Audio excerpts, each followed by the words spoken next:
I need you. Two hearts that beat as one. I love that song. And like we only ever hear that tiny bit of it before she answers her phone, but it's so good.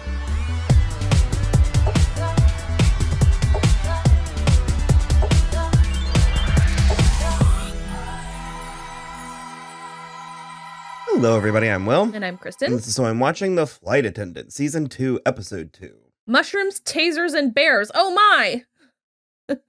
I know the mushrooms and the taser. I don't know was the the bear. Oh, the teddy bear.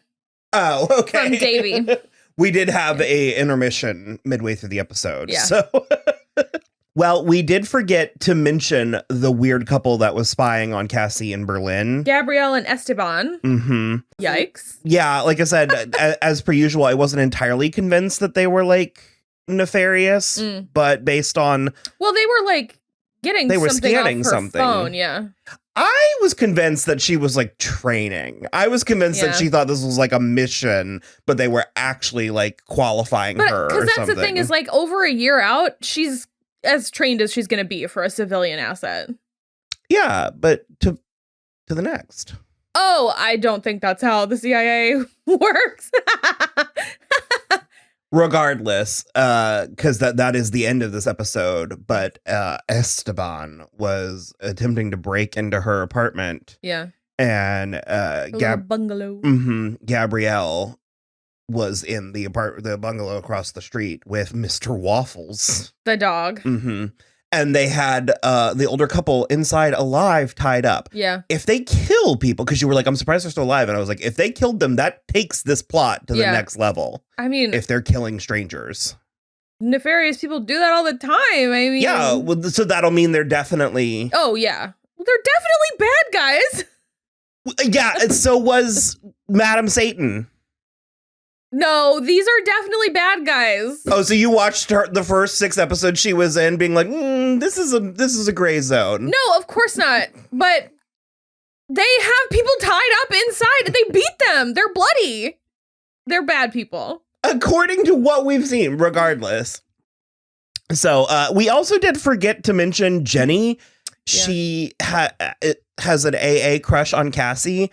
I didn't think... I'm so suspicious of everyone. Well, again, in a weird take, I was like, nah, I'm going to take Cassie at face value. Jenny? Or yes, sorry. I'm going to take Jenny at face value.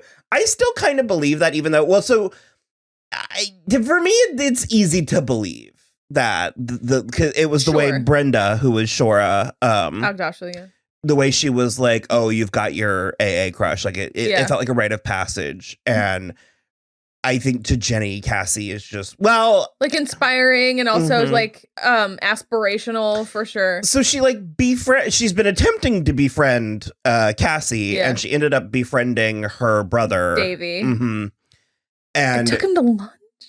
She like jumped on.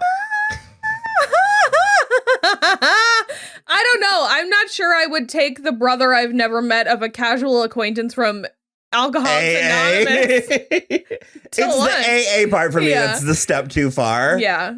But she did let slip that she has a true crime podcast. I don't mean to hear with my YouTube channel. I didn't mean to make... Also, true crime podcasts were the inspiration for this entire venture. So that's all I'm saying. I just think it's like, of course she has a true crime podcast. She also went out and got Cassie's ladybug necklace. They're like ladybug twins is what she said. It's like, I don't know. It's so much. She's really weirdly charming though. Her name is Jessie Ennis. And I think the only thing we've seen her in is that Life of the Party movie with Melissa McCarthy. But she's really cute. I'm interested to see where it goes moving forward. We also did forget to mention, well, I was going to say it's not this huge plot, and it apparently is, that Cassie has tinnitus from the explosion. Yeah. Which is like, do you know how that works? Yeah. You like... There's like little hairs inside your ear, and basically when something's too loud, it like causes them to bend. Yeah. And that sends a signal to your brain that you're hearing something. And your brain often, when they're like damaged, your brain just interprets that as ringing. And Sounds horrible. You're basically waiting for them to fix themselves. And they don't always do that. Yeah. So that's why people who lose their hearing or have bad hearing, that's learned about it in school. Oh, okay. Because the recording arts kids had like specialized headphones and stuff. Yeah. So it's true. You shouldn't listen to music too loud, to stuff too loud. But yeah, it is causing issues for her. But based on that, she thought that Grace might be, Grace might be the person pretending to be her because the scarf would have hidden the like choke marks and she's got short hair. So she would wear a wig and her ears were ringing from the explosion. Except they're not anymore in the same way. So it's not Grace. No, it's not Grace because she's also like she's like essentially a drug dealer for like medical grade narcotics. Yeah, if we believe that story. I don't not believe it. I like how we're both suspicious of different things. Well, okay. I don't not believe it because that's a legitimate thing. Like people do that. And she's correct. People are like don't have access to medication that they need. So fentanyl lollipops. People with terminal cancer are in a ton of pain. They deserve fentanyl. Yeah, Cassie was trying to hang out with her just to gauge the situation. Yeah. And she did. It was real weird. I think she was a little suspicious. Yeah, I think Grace might think that she was hitting on her.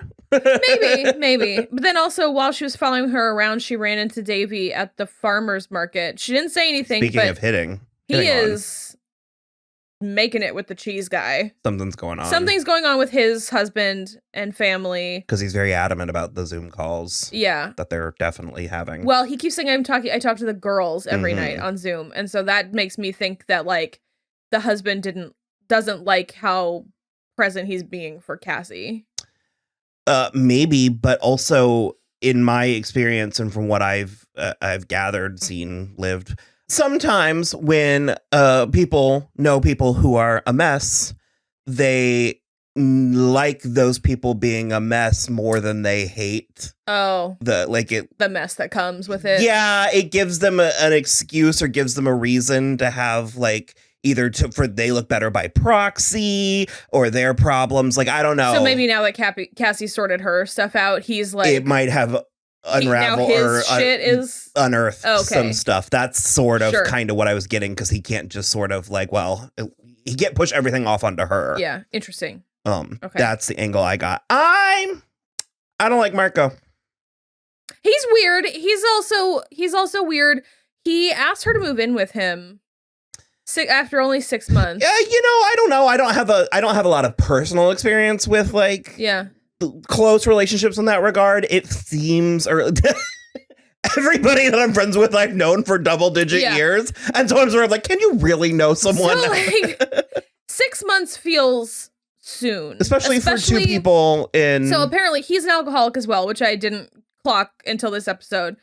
They started dating when she was only 6 months sober, which, like, whenever you're getting sober, they tell you that you shouldn't do anything until you're a year sober because you have to get comfortable with who you are as a person again. And she's also a flight attendant and B, a CIA asset. Yeah. How's she gonna hide all this stuff from this man? That's 2/3 of her life that are taken. She's also doesn't seem 100% on board with it. I only because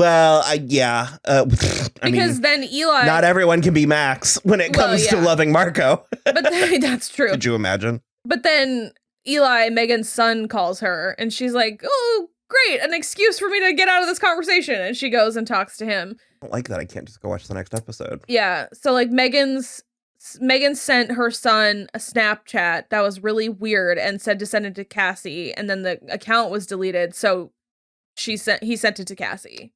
Yeah. Well, I was gonna say Megan's an entirely different, because she's apparently in Germany cultivating poison mushrooms that may or may not be for Margaret Cho. Yeah, whose name is Utada. I don't know, man. I don't think it was. I felt like Margaret Cho Utada was in on. Well, I don't know. She was like, when she was dancing with her, she was eyeballing the mushrooms. So Megan was eyeballing the mushrooms. So I don't think Margaret Cho knows about. Yeah. But then I don't know if they're for her, like to poison her, but I don't think she knows about them. Mm-mm. So I don't know. Well, the German couple saw her. Cutting the mushrooms. Yep. Yeah, I don't know. I'm trusting. Back to Marco, they did say that he had a wife and a daughter. Did you mention that? No. And Cassie was sort of like, well, what's going to happen when she comes over? I don't know. It's too much too fast, and he's just there's like a little too much.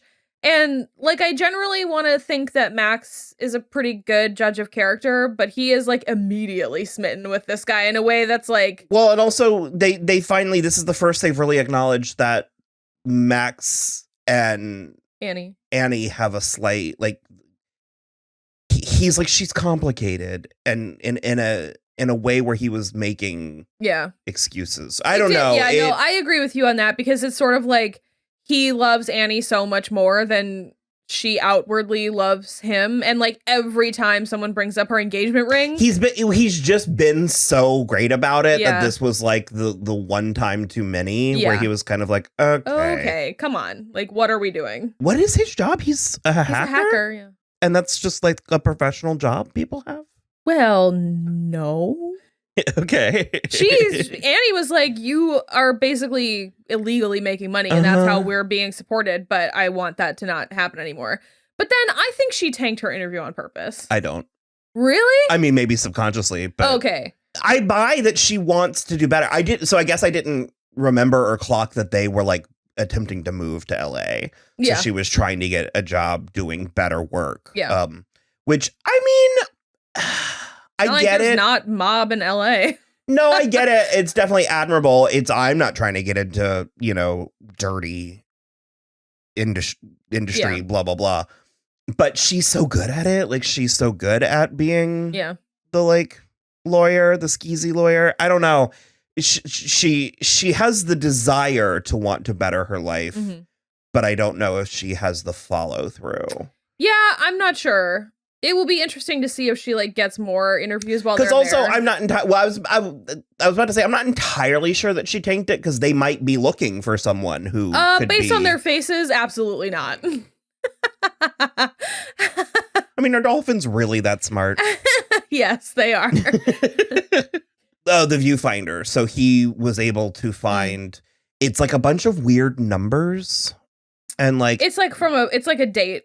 Like a year. Well, that one plaque. Oh, but then there's like, it's like a bunch of because she was like really specific, but also vague. Yeah. Like slides. And so he found it. It was from the Lady of the Lake statue in Echo Park. Yeah, Echo Park. And there was someone with suspicious blonde hair there taking pictures of them there. He's basically reverse image searching everything that's on the viewfinder to like figure out where they are. So, yeah. But I don't think that image came from Google. Yeah, he was like, well, I don't know if it was Google, but he was reverse imaging. Okay. So that he could find out. I knew that's how they were doing it, but I was guessing. I don't think the person who sent her the viewfinder found all of those images on the internet. No, probably not. But there probably are images of those. Okay. Yeah. Brenda, I don't know. I'm with you. I'm suspicious of everybody. Yeah. And I'm like, because I think I mentioned this in the first episode, but I'm also sort of doing the thing where I'm going the opposite, where I feel like if they want me to be suspicious of someone, then I'm not.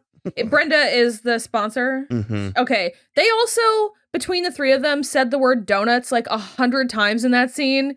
And that even was pinging me somehow where I was like, what are we doing here? We know these are donuts. Why do we keep saying that they're donuts? But also, I feel like this was just a props thing, but I was like, they couldn't have been donuts because Shora Aghdashloo was like doing this. And I was like, 4 boxes of legit Los Angeles donuts absolutely are like 40 pounds.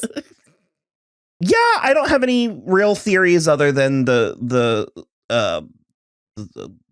what I just suspicions and yada yada. So hopefully you enjoyed our conversation, and we should be back next week, Thursday, Friday, or Saturday, depending on when we're able to finagle. We're busy and we're sorry, but we're doing what we can. I'm not sorry. I'm a little sorry. What's the Hawkeye? Jeremy Renner. Oh. What's the Jeremy Renner song? Oh no. I'm not sorry. Fucking song. Nightmare. Okay. Bye. Bye.